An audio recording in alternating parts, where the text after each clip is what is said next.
vous rendre compte que pendant les années 80-90, les Occidentaux n'acceptaient pas que les Noirs se marient avec leurs enfants. La plupart des Noirs qui se sont mariés avec les Noirs, soyons sincères, c'est parce que les Blancs ne vous acceptent pas. Et pendant ce temps-là, il y avait des expérimentations qui étaient conduites dans les îles laboratoires. Et quand on a été content du résultat des expérimentations, quand on a pu trouver comment orienter, comment diriger ces expérimentations, comment on pouvait maintenant contrôler cela non plus sur une échelle de laboratoire, mais sur une échelle à l'ouverture. Eh bien, pratiquement partout dans le monde, ce n'est plus un problème d'épouser une femme ou un homme blanc. Ça change. Mais qu'est-ce que cela a comme résultat? Eh bien, c'est une arme. Aujourd'hui, l'eau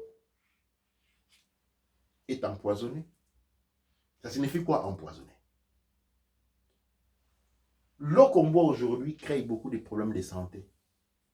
Avec l'excuse de sanitariser l'eau,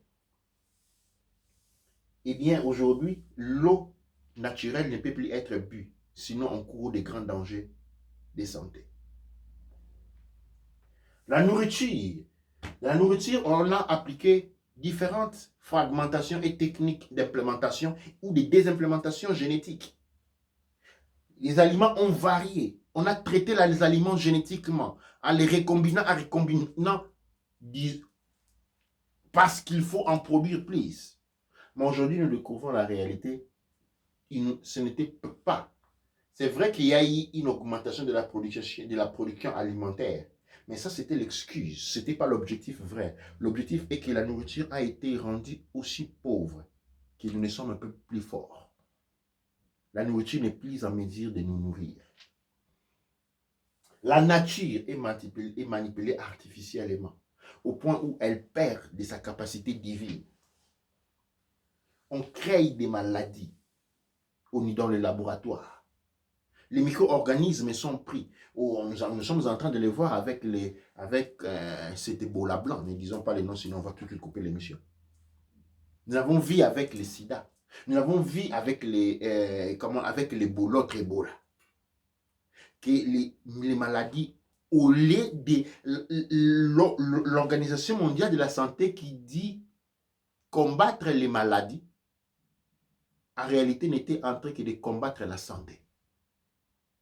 Parce que sous son règne, on n'a jamais vu autant de maladies se multiplier sur la face de la terre. Pendant que la lyrique, l'histoire qu'on rencontre encore dans les écoles est que ils sont là pour combattre la santé. En fait, pour combattre les maladies, en fait, on est en train de combattre la santé. Avant l'ONU, il y avait une autre organisation qui était là pour éviter les guerres.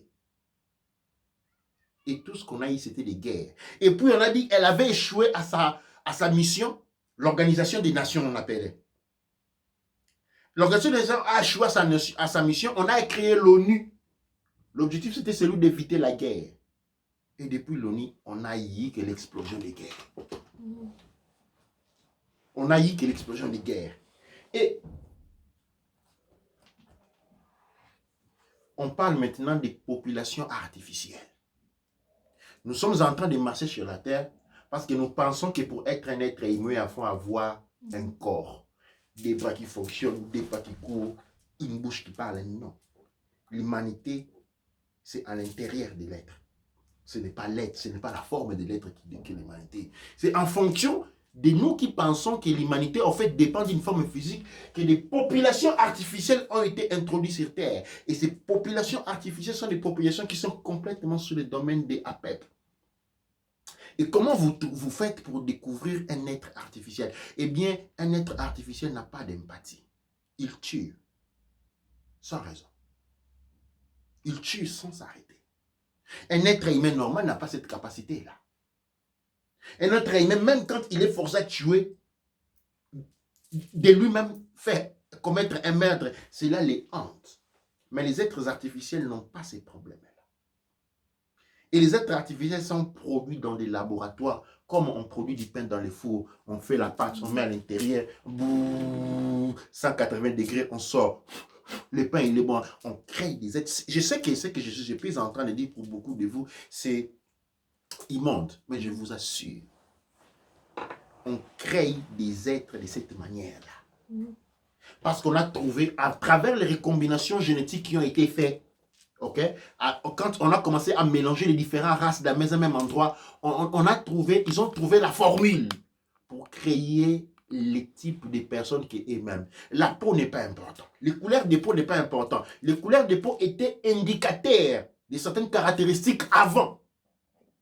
En recombinant ces différentes caractéristiques, ils ont découvert la formule intérieure pour créer un être comme eux, ils l'éveillent. Une fois qu'on a trouvé cette formule-là, on peut créer un être, on lui met la couleur blanche, on lui met la couleur bleue, on lui met la couleur noire. C'est le plus important. On peut créer des êtres. On peut répliquer ce qu'on appelait les grands blancs, les êtres sans sentiment.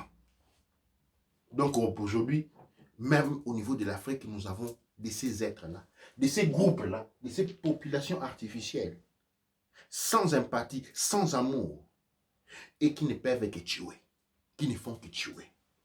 Et cette mort-là, elle est militaire, c'est-à-dire elle est sur le plan militaire, mais aussi sur le plan de l'éugénisme, surtout, il est très important de comprendre cela.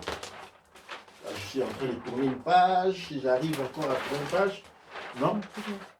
Alors, sur le plan de l'éugénisme, c'est comprendre cela, sur le fait qu'il existe des comportements typiquement racistes que l'on trouve chez les colorés, qui ne sont pas les fruits de leurs propres sentiments. Ce n'est pas pour sentiments qu'ils font cela, mais ils sont les fruits des manipulations génétiques dont la destination était celui de créer des êtres qui sont exactement comme ça. Des êtres qui naissent avec une haine raciale à l'intérieur. Cette haine raciale-là, c'est toujours contre les mélanodermes. Et ces êtres-là, ce sont ces êtres qui, de par leur conformation physique, et je suis en train de parler de leur présence du point de vue de la phénotypologie, ce sont des êtres qui nous reconnaissons comme les nôtres, que nous acceptons comme les nôtres. C'est que en parlant la langue française, on appelle les chevals de Troie. Le cheval de Troie. Le cheval de Troie, c'est un cheval qui a été laissé sur la plage dans l'histoire de Troie et les naïfs de Troie, ou qui avait à l'intérieur les ennemis. Elle ressemblait à un acte de dévouement religieux quand ils ont été introduits dans le palais. Et puis, pendant que la ville de Troie dormait, il s'est ouvert et il y avait l'assassin à l'intérieur. Nous devons... Pourquoi je suis en train de dire cela, spécialement au moment, je suis en train de voir cette tendance-là où les mamans sont contents quand leurs garçons leur apportent à la maison une fille occidentale. C'est devenu, et quand même les mamans, les papas sont contents que leur fille ou garçon, même chose. Je vais ici vous rappeler que vous êtes en train de participer et de collaborer à la défaite raciale. Parce que si vous pensez que le racisme soit fini, qu'elle était un souvenir du passé, je vous invite à revoir l'histoire de George, durant lequel on tue un noir en télévision, devant tout le monde, sans clignoter les yeux, avec une telle froideur. Et ça, c'est un message. C'est un message qui dit, on est toujours derrière vous, on est toujours après vous. Et à ce moment-là, il faut maintenant considérer ce que Marcus Garvey avait compris, le séparatisme. Il doit y avoir une séparation. Mais comment nous allons faire cette séparation-là si vous continuez à pratiquer, à tomber dans les panneaux de l'eugénisme? Comment nous pouvons faire une séparation là si ces enfants-là, que vous êtes en train de laisser faire des mix race, comme on les dit, qui nous reconnaissons comme les nôtres, parce que de l'autre côté, jusqu'à ce qu'on ils ont besoin d'eux, ils ne sont pas un de leurs. Et nous serons donc, en tant qu'Africains, de la faiblesse portée à accepter. Mais après, ce sont les mêmes personnes qui vont se réveiller le matin et vous dire, voilà, toi, tu n'es qu'un nègre. Et cela, c'est une attaque spirituelle. Chaque fois qu'on vous traite de nègre, ce n'est pas une attaque sur le plan sentimental, c'est une attaque spirituelle. Parce que cela brise l'esprit. Si on vous coupe avec un couteau, c'est une attaque charnelle. Mais quand quelqu'un vous traite vous insulte racialement, et quand quelqu'un met en action un comportement qui a un impact sur votre psychologie sur le point de vue racial, c'est une attaque spirituelle. Mon frère, tu as raison. Si on peut créer des avatars dans une console de jeu, alors quels qui peuvent faire d'autres en nous montrant la réalité tous les jours, mais les gens dorment. Très profondément. Et en dormant très profondément, nous sommes devenus, comment on dit, on participe à notre propre démise.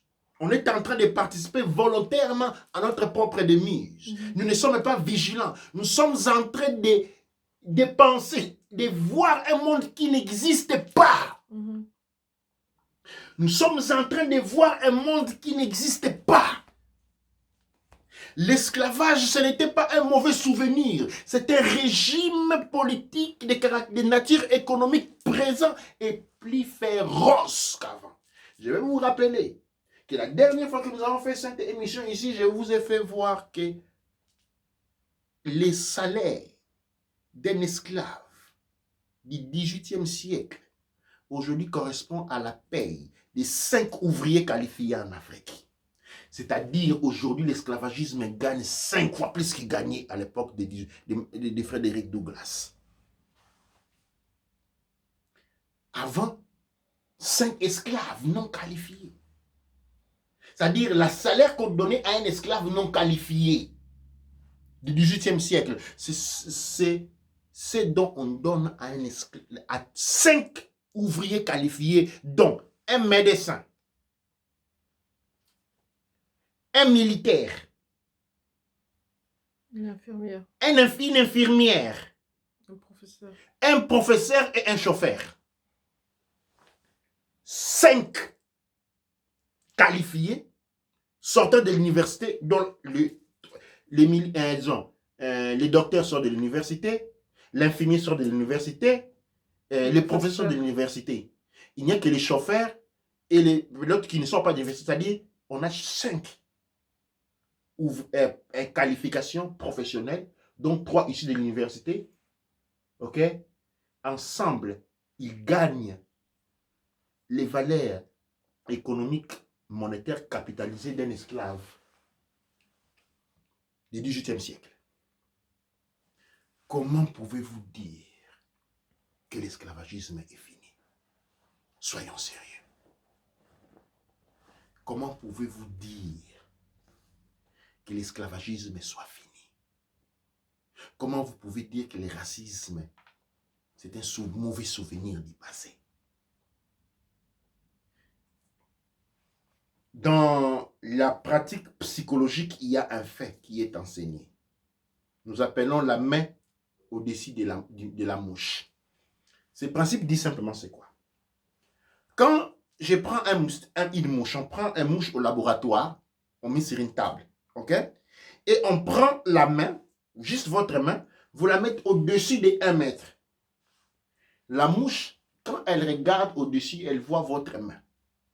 Maintenant, qu'est-ce qu'on fait? On commence à faire descendre la main. On fait descendre la main jusqu'au point où la main est tellement proche du moustique, c'est-à-dire la distance entre la mouche et votre main, c'est quelques centimètres au fait. Vous savez, sur les radars, qu'est-ce qu'on retrouve? On trouve que quand la main était loin, les radars, la mouche était excitée, il avait peur.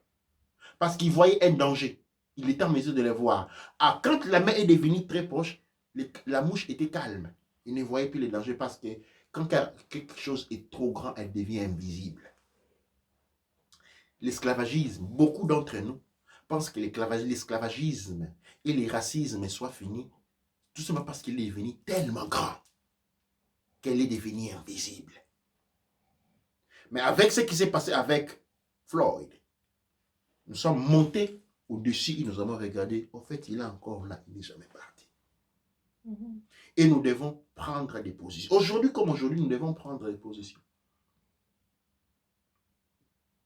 De quelle part, de quel côté sommes-nous? Sommes-nous vraiment en train de militer, de nous battre pour la libération de l'homme noir? Ou nous sommes tout simplement en train de faire le possible pour nous faire accepter par ceux qui ont démontré d'être, avoir été modifiés génétiquement pour ne jamais vous accepter. Parce qu'à un point, ce n'est plus une question de, sens, de volonté. C'est une question de la structure. Mhm. OK? Peu importe ce que vous faites au serpent, il va toujours manger les lapins. Il y a cette réalité froide avec laquelle nous devons faire les comptes. Je vais passer la parole à Jury si nous avons à la partie technique, si nous avons quelques questions. Nous avons beaucoup de questions, beaucoup de commentaires.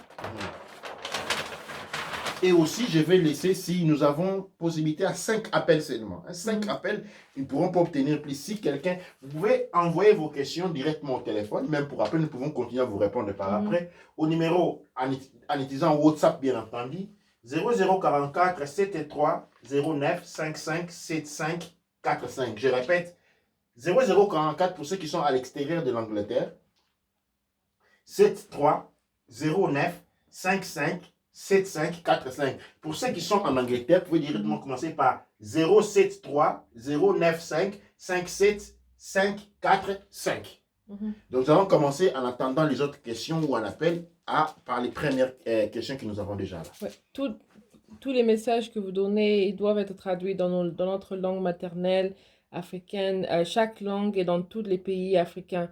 Il y a un qui suit haïtien, un kamite. Si tu peux traduire déjà dans ta langue maternelle, ça aidera. Que chacun ait le courage de traduire dans sa langue douane, c'est très très important. Ouais, on vient pas ici pour lui dire ce qu'il doit faire. Si tu fais ça, il est déjà occupé et a donné son énergie. Toi, Nettia, c'est chanter. Oui, c'est pas ici, on a le temps pour ça, ouais. Douanetia. Donc, il y a plusieurs commentaires, donc je vais essayer de remonter sur d'autres commentaires. Mais j'allais poser une question aussi qui vient que quand on explique le jeunisme, parce que je sais que dans le film, je reviens toujours dans ce film-là, Australie, on montre comment les enfants, ils restaient dans un endroit c'était pas un laboratoire, mais ça avait tout était blanc dedans et il y avait des pères. Et on sait maintenant que les missions cachaient beaucoup de réalités. Il y avait, ils testaient les médicaments sur les enfants et tout. Donc au final, dans le film en Australie, on prenait tous les enfants, surtout les enfants qui étaient nés entre les blancs et les aborigènes d'Australie. Alors on leur prenait et on confisquait les enfants. Et on tuait certains, mais on confisquait les enfants, on tuait les parents aborigènes pour faire grandir les enfants dans ce type d'endroit. Dans des laboratoires. Dans des laboratoires. Mais dans le film, qu'est-ce qu'on montre que une fois, comme on parle, si on lit entre les lignes, une fois l'expérience finie, on a brûlé le laboratoire. Oui. On a brûlé le laboratoire, on a récupéré le personnel blanc, on a laissé les enfants mourir dedans aussi en même temps. Ouais. Et je pense dans une autre émission, on avait parlé du contentieux aussi, qui est le contentieux métis, qui veut dire que avant, c'était les femmes noires qui avaient les enfants qui étaient métissés et on leur tuait. Et donc, au final, il y a cet esprit-là qui veut revenir aussi pour, entre guillemets, reprendre sa voix et parler de ce qui se passe. Donc, en général, c'est que comment la communauté kamite, qu'est-ce que la communauté kamite peut faire pour soigner ça? Parce que le point, c'est que quand on a une blessure qu'on ne soigne pas, ça peut devenir infecté pour tout le monde. Par contre, comment pourrons-nous faire pour adresser ça? Parce que maintenant, comme on peut dire, le cheval de Troie, il est déjà entré dans notre communauté parce que pendant que nous, on dormait, on a affronté le cheval de Troie. Et Douanetia, c'est une question qui est tellement fondamentale et tellement profonde qu'elle mérite une analyse, non seulement pas ce que je peux donner ici, mais qu'est-ce qu'on observe? Je vais commencer par là. Qu'est-ce qu'on observe? On observe qu'une catégorie humaine avait été utilisée pour une finalité d'étude. C'est-à-dire, on a couplé le noir à d'autres personnes pour retenir la passion divine des noirs. Et ces recherches étaient documentées, on suivait. Quand on apportait les autres, on accordait avec les noirs et puis on reprenait les enfants pour des études de laboratoire. Ce qui intéressait à ces personnes-là, ce n'était pas ces enfants, c'était la formule, la recombinaison génétique. Parce que quand un homme et une femme se rencontrent sexuellement, il y a une première chose, décombination de certains facteurs, ok, récessifs et dominantes. Et puis, il y a une recombination. Sur les plans naturels, naturellement, quand il y a décombination, une recombination, qu'est-ce qui se passe? Il se passe que les facteurs positifs se recombinent de manière à créer des liens forts et capables de maîtriser les facteurs récessifs, c'est-à-dire les facteurs négatifs, parce que nous sommes une balance. On est toujours dans une balance. Qu'est-ce qu'on fait maintenant? On va créer des endroits qui sont par exemple des temples, hein, quand les temples maçonniques. Les temples maçonniques sont des endroits qui sont faits avec de certaines fréquences particulières. C'est-à-dire, en créant un temple maçonnique, on crée un endroit qui n'est plus naturel. En prenant les personnes et leur portant à avoir des relations sexuelles dans ces endroits qu'on appelle des laboratoires, il s'est fait que dans ces endroits-là, les facteurs récessifs deviennent dominantes, c'est-à-dire les énergies négatives des personnes deviennent dominantes et les énergies positives deviennent récessives. Et en recombinant à travers ces éléments-là, on développe des personnalités négatives et non empathiques. Des personnes qui sont à mesure de tuer. Maintenant, ce qui intéressait, c'était la formule.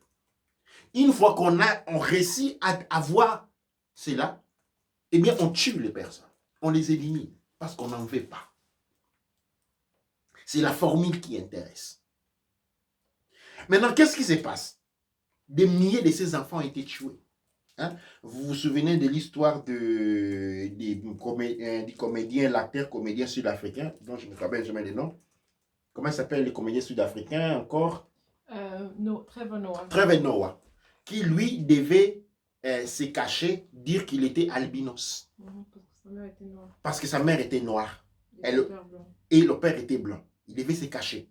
Alors, il y a toute une génération de ces enfants qui ont été, chaque fois qu'on avait obtenu ce qu'on voulait, on éliminait tout le monde. Et il y a un contentieux spirituel des métiers. Et puis, après maintenant, il y a, à un moment donné, la formule se stabilise. On commence un côté à imprimer, hein, on imprime les personnes. Hein? Je vous dis, vous voyez comment on imprime l'argent, oui. Il y a une science, une portion de la génétique qui travaille où on imprime les personnes. On t'imprime comme on imprime des monnaies. Okay? Ce n'est pas les blooper, non. On imprime les personnes. Et quand on imprime, c'est la formule scientifique qui est importante. C'est comme ça qu'on a tous ces militaires qui sont en Afrique qui sont en train de faire du mal aux gens. Ce sont des personnes imprimées.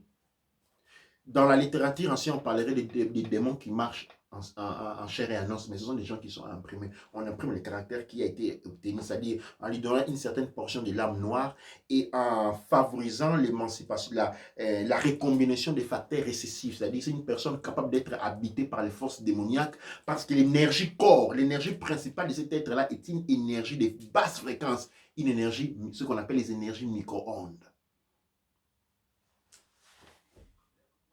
Ceci dit, et je ne peux pas voir là, vous vous rendez compte que je n'ai pas la solution devant, mais nous sommes en train de collaborer, de réfléchir ensemble. Qu'est-ce qui se passe là maintenant? Nous avons un problème. Nous devons savoir que cette intention-là continue à véhiculer. Et les groupes de colored people étaient un groupe qui s'est fait une partie, est un groupe qui existe. Mais ce groupe-là résiste. Ayant dans le corps, dans l'inconscient de ces êtres-là, une haine raciale contre la noire. Maintenant, ce n'est pas à moi de donner ce que nous devons faire. Ce que moi j'apporte à la lumière un problème sur lequel nous devons raisonner. Moi je dirais, tu dénonces. Je dénonce une présence. Et nos ancêtres, dans ce que j'apprends de mes ancêtres, quand j'ai la possibilité sur les plans de Hadzu de rentrer en conversation avec eux, nos ancêtres dénotent toujours qu'ils reconnaissent avoir toujours une faiblesse. Et vous savez, la faiblesse peut devenir un mal. Nos ancêtres, ce qu'ils appellent une faiblesse, c'est-à-dire une bonté trop large. Trop de bonté, c'est un mal. En fait, le mot trop, quand on dit trop, on est en train de dire quelque chose qui n'est pas bien. Et nos ancêtres ont péché de trop de bonté. Qu'est-ce que je suis en train de dire par là? Je ne suis pas en train d'instiguer un sentiment de refus, mais je suis en train d'indiquer, de dénoncer un problème réel qui existe. Et ces problèmes-là, nous devons trouver les voies. Moi, je n'en possède pas maintenant. Je ne peux pas tout seul parler, traiter ou réfléchir ou prendre ou même conseiller un conseil, un point de vue sur ça. Mais ce que je peux sûrement vous dire ici et que beaucoup d'entre vous ignorent, c'est que la femme noire, c'est les 2/5 de la population mondiale. Il y a beaucoup plus de femmes noires que de Chinois dans le monde. La population des femmes noires dans le monde, la population mélanoderme noire, la population mélanoderme dans le monde, en termes de moods ou de sénètes, est les 2/5 de la population mondiale. C'est-à-dire, si nous créons une hiérarchie, on fait une étude comparative des populations mondiales, la population la plus haute dans le monde, c'est celui des femmes noires. Comment pouvez-vous aller épouser ailleurs? Comment pouvez-vous laisser que vos enfants, vos petits garçons, soient là à regarder les dessins animés des Asiatiques, des Blanches, tout en sachant que cela va jouer avec leur psychologie et l'image qu'on a dans sa tête devient l'image de ses désirs. Et j'ai expliqué cela plusieurs fois. Comment nous créons notre monde? Nous créons notre monde à travers l'imagination. On appelle ça l'imagination contemplative. C'est quoi l'imagination contemplative? Eh bien, l'image que vous avez dans votre esprit, qui reste présent dans votre esprit, okay, va générer en vous des émotions. Ces émotions qui peuvent être ces émotions sont dues à la sécrétion de certaines hormones, les hormones de la création. Ces hormones-là vont stimuler ce que vous appelez votre conviction et ou encore la motivation. Cette motivation va faire que votre corps s'actionne pour créer, manifester sur le plan physique ce que vous désirez. C'est-à-dire, les désirs partent de l'image. Et si vous laissez vos enfants regarder tout de suite toujours les femmes blanches sur la télévision, eh bien, ces images-là vont s'implanter dans leur subconscient et devenir l'objet de la contemplation intérieure de l'image. Et la contemplation intérieure de l'image va engendrer en nez la sécrétion hormonale des hormones de la création qui vont stimuler et générer des sentiments. Ces sentiments sont à la base de la création de tout ce que nous observons dans le monde. Et c'est très important ce que je suis en train de dire. C'est fondamental et simple. C'est l'ABC. Nous devons éduquer nos enfants à désirer, à voir dans leur mental, dans leur tête, l'image noire. Les enfants doivent avoir dans leur tête l'image de leur maman. Mais si la maman a des perruques et se met, et je ne sais pas moi quel genre de crème devenir plus blanc, c'est ainsi que cet enfant-là va avoir de l'amour pour les résultats que la maman veut obtenir.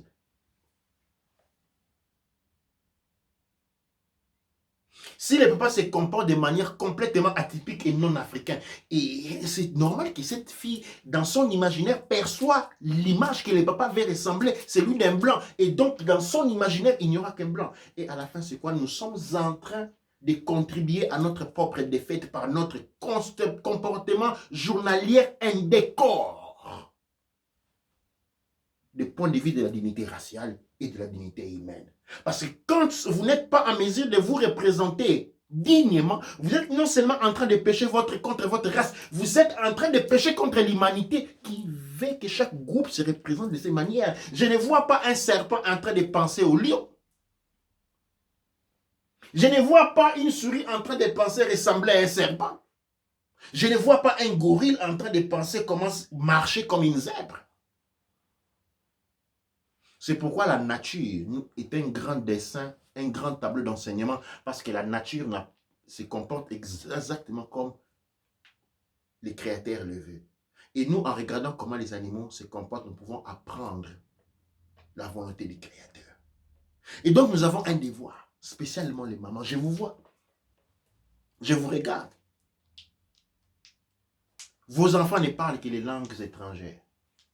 Leur imaginaire est rempli d'imaginaires étrangères. Et vous, que pensez-vous qu'ils vont manifester avec ces imaginaires-là? Un monde de destruction pour les Noirs. Et quand ils sont dans la contemplation de l'Occident, ah, moi j'aimerais aller en Europe. Moi, jusqu'à arriver en Europe, ma vie va changer. Et tout ce qui sont en train de mourir en Occident, c'est quoi? Tout ce qui sont en train de souffrir en Occident, c'est quoi?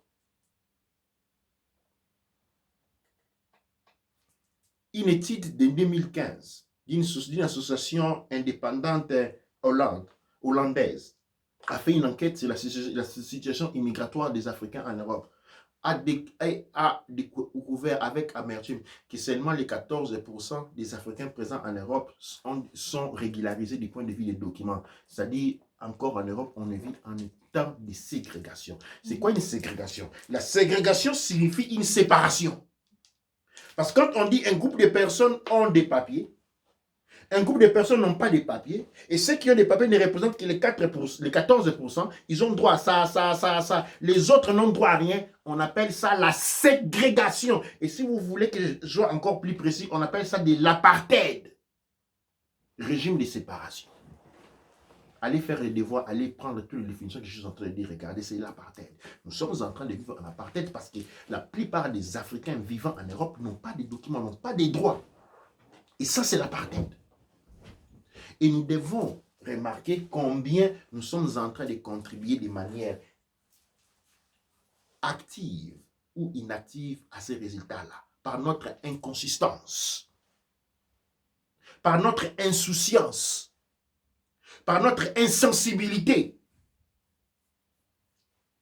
Nous sommes en train de contribuer aux résultats que nous sommes en train de craindre nous-mêmes.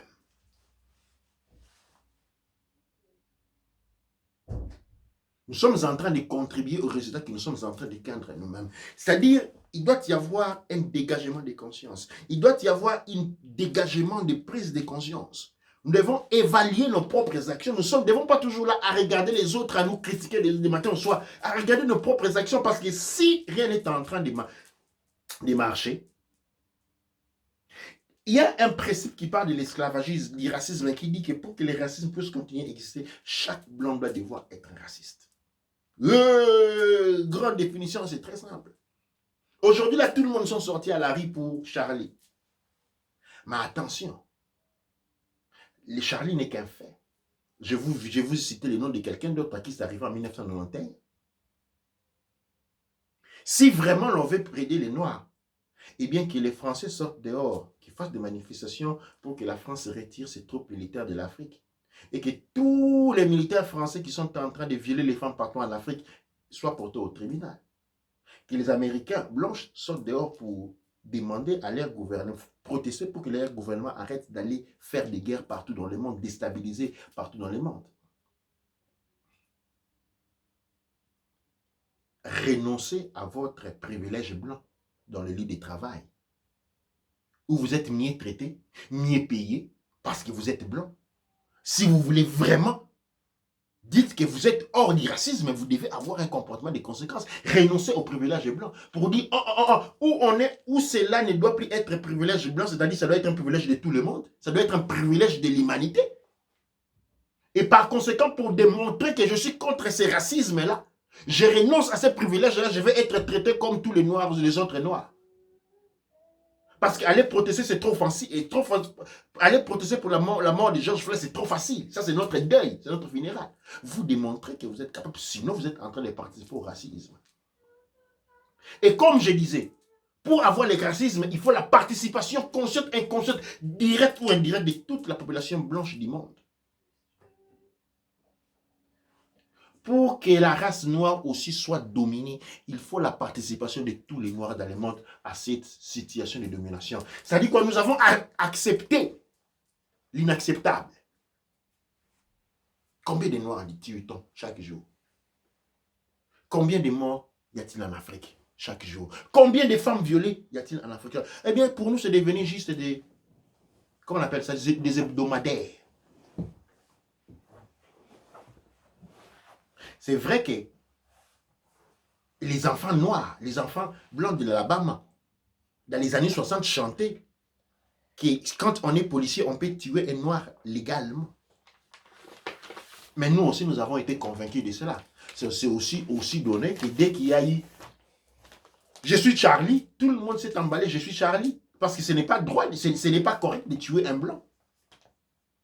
Mais tous les noirs qui sont morts à Lampedusa pour venir en Italie, on a déjà vu un funérail organisé quelque part. Non, jamais. Parce que tous nous avons accepté que la vie des noirs ne vaut rien. Tous nous avons accepté.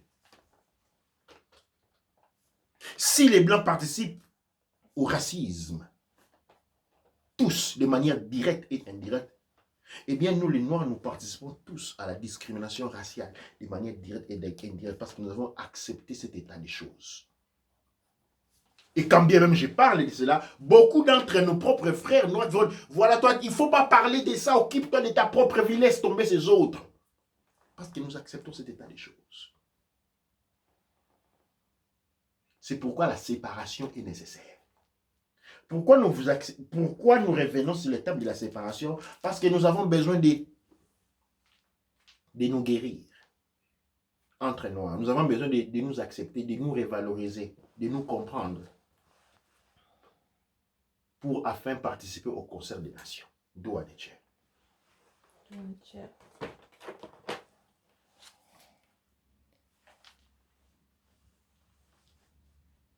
Oui, c'est vrai, les Blancs n'ont pas découvert quelque chose où des gens habitent déjà. Un mensonge répété plusieurs fois devient une vérité. Une vérité, oui. Il faut insister à répéter les mensonges jusqu'à ce que les gens vont y croire. Ouais. Là, il y a un commentaire qui dit peau rouge, peau jaune aussi, ça n'existe pas. Eh oui, ça n'existe pas. Ça n'existait pas. Il n'y a que les noirs et les blancs. Il y a beaucoup qui disent bravo, c'est vrai, car jusqu'à la preuve de contraire, les seuls dans le monde qui ont la couleur bien distincte, c'est le noir et c'est celui qui est persécuté. Eh oui.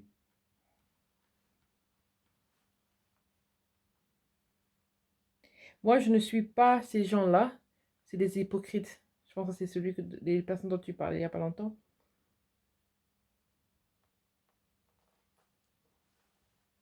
C'est de l'aliénation totale. C'est vrai parce que même les Noirs se méfient dans ces papiers. Ils oublient que leur papier ne tient qu'à une loi, exactement. Donc, si on dit aujourd'hui que tous les papiers, tous sont révoqués, c'est révoqué. Ouais, c'est révocable. C'est ça, les révocables. Et aujourd'hui, dans les milieux africains, eh bien, quand il faut se marier celui qui a des papiers. Les gens, il faut reconnaître la vérité. Il y a une discrimination, même parmi les plus noirs, sur base des papiers. Il y a une discrimination sociale sur base des papiers. C'est-à-dire, quand vous avez la nationalité belge, vous ne pouvez pas être un Belge. La Belge, ce n'est pas une nationalité, c'est une identité culturelle. Pouvez-vous réellement devenir un Belge? Absolument non. Un morceau de bois peu importe le temps qu'il reste dans l'eau, ne devient jamais un crocodile. Pouvez-vous devenir un Anglais? Non, l'anglais, ce n'est pas une nationalité, c'est une identité culturelle. Pouvez-vous devenir un Hollandais? Absolument pas. L'Hollandais, ce n'est pas une nationalité, c'est une identité culturelle. Pouvez-vous devenir un Italien? Non. Ce n'est pas une nationalité, c'est une identité culturelle. Et en acceptant la nationalité, vous vous débarrassez de votre identité culturelle. Mais l'identité culturelle auquel vous vous agréguez ne vous accepte pas. En fait, vous avez un droit qui peut être révoqué, c'est un titre qui peut être révoqué. C'est comme n'importe quel permis, seulement c'est un permis de séjour avec plus, qui n'est pas renouvelable. Ne la confondez jamais avec votre identité et ne discriminez pas les autres étant devenus colons. C'est ça la maladie. Dès qu'on devient colon, on commence à faire ce que les colons font de mieux, discriminer les autres. Dès qu'on devient colon, on trouve toujours un terrain de discrimination pour discriminer les autres. Parce que c'est ça la nature coloniale. C'est ça la nature l'écoderme. Discriminer et prendre tout élément pour les transformer en une arme contre les autres. Toujours contre les autres. Nous devons profiter que l'Occident soit en perdition pour créer nos propres lobbies en Occident, c'est-à-dire créer par exemple un système politique qui va porter jusqu'à l'homme noir pour partout, pour représenter l'homme noir. avec l'exemple de la religion Kushkamit Congo qui est valorisée et démocratisée partout, créer des métiers de commerce de ceux que les Noirs mangent de la culture de Kama, malgré que les politiques iséphétiques n'ont pas fini avec les mélanodermes, il faut renverser les tendances actuelles. Cette terre européenne est ma terre car mes ancêtres habitent ici avant tout le monde. Otep. Douane cher, ce que notre frère vient de dire, c'est très important. Il faut comprendre quelque chose. Wazi Alibé. Comment? Wazi Alibé. Wazi Alibé. C'est vrai que les terres comme l'Europe et les États-Unis, c'est la terre de nos ancêtres. Mais ce